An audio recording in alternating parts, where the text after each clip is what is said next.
दंडोत प्रणाम. भाऊ, तिसरा अध्याय सुरू झालेला आहे आणि तिसऱ्या अध्यायाच्या सुरुवातीला अर्जुन श्रीकृष्ण महाराजाला म्हणतो, देवा, ज्यायसी चेत कर्म नसते मत्ता बुद्धीर जनार्दन तत्किम कर्मणी घोरे माम नियोजयसी केशव. त्याचं म्हणणं आहे की तुम्हाला जर बुद्धीपेक्षा कर्मापेक्षा बुद्धी श्रेष्ठ वाटत असेल तर तुम्ही मला ह्या घोर कर्मात का पडता. आणि व्यामिश्रेने वाक्यनं बुद्धिमोहयसे मे तदेकम वद निश्चिते येणं श्रेय हमप्रेम. मग मला संमिश्र भासण्यानं मला मोहात का पडता. मला एकच सांगा की बुद्धी श्रेष्ठ का कर्मयोग श्रेष्ठ. मी कर्मयोगानं आचरण करू का बुद्धियोगानं सुरू. तर श्रीकृष्ण महाराज म्हणजे अर्जुना लोकेस्मिन द्विधा निष्ठा पुरा प्रोक्ता मायानगर. मी यापूर्वी या लोकात 2 प्रकारची निष्ठा सांगितली आहे. अर्जुन आम्ही पूर्वी 2 प्रकारची निष्ठा सांगितली आहे. ती कोणची आहे तर सांख्य मार्गाची ज्ञानयोगानं सांगितली, सांख्य मार्गाची ज्ञानयोगानं सांगितली आणि कर्मयोगाची कर्मयोगानं सांगितली. तर मग त्याप्रमाणे मी पूर्वी निष्ठा सांगितलेल्या आहेत. तर अर्जुना हे पण ऐक, न कर्मणा मनारंभा नैष्कर्म्यम पुरुषपुष्पते. पण कर्मच जर तू सुरू केली नाहीस, न कर्मणा मनारंभा नैष्कर्म्यम पुरुषस्नुते. कोणीही माणूस नैष्कर्म्य होऊ शकत नाही. त्यानं कर्म जर आरंभ केले नाही तर तो निष्कर्म्य होऊ शकत नाही.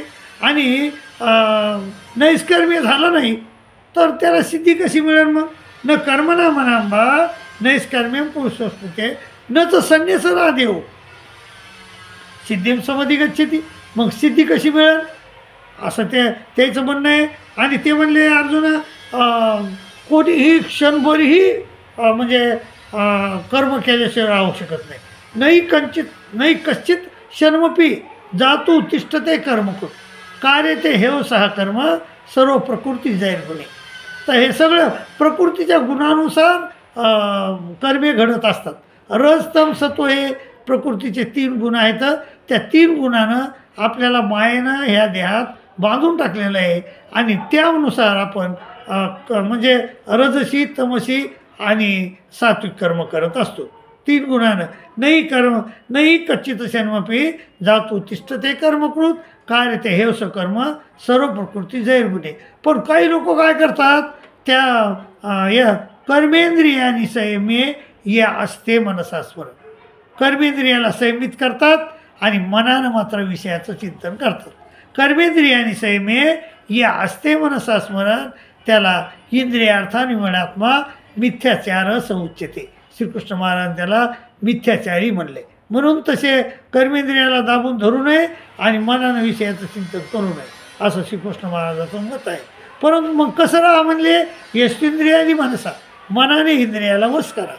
यस्तेंद्रियानी मनसा आणि नियम्यारभतेर्जुन कर्मेंद्रिय कर्मयोग मसक्त सविशेषते. म्हणजे मनाने इंद्रियाला वश करून अनासक्त होऊन कर्मेंद्रियाने कर्माचा आरंभ करतो तो खरा माणूस आहे.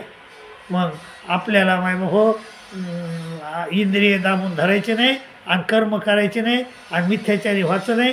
पण आपल्याला मनाने इंद्रियाला वश करायचं आहे आणि अनासक्त होऊन कर्मे करायची आणि त्या कर्माचा आरंभ करतो तो माणूस श्रेष्ठ आहे. आपल्याला श्रेष्ठ व्हायचं आहे आणि मग तुम्ही बी श्रेष्ठ व्हा. कर्मेंद्रियांनी असं त्याच्यात सांगितल्याप्रमाणे तसे वाईट कर्म करू नका, चांगले कर्म करा आणि सिद्धीला प्राप्त व्हा असं विनंती करतो आणि इथं थांबतो. आणि दुसरी गोष्ट म्हणजे आपले सबस्क्राईब फार कमी आहेत. मी म्हणत नाही म्हणून कोणी सबस्क्राईब करायला तयार नाही. बघा 70% लोक नुसतंच बघतात, फक्त 30% लोकांना हे केलेलं आहे सबस्क्राईब. तर आता 70% लोकांना मी विनंती करतो की त्यांनी तुम्ही सबस्क्राईब करा आणि आपला गीता जो वर्ग आहे तो पुढं नेण्याचा प्रयत्न करा अशी विनंती करतो आणि इथंच थांबतो. दंडोत प्रणाम, दंडोत प्रणाम, दंडोत.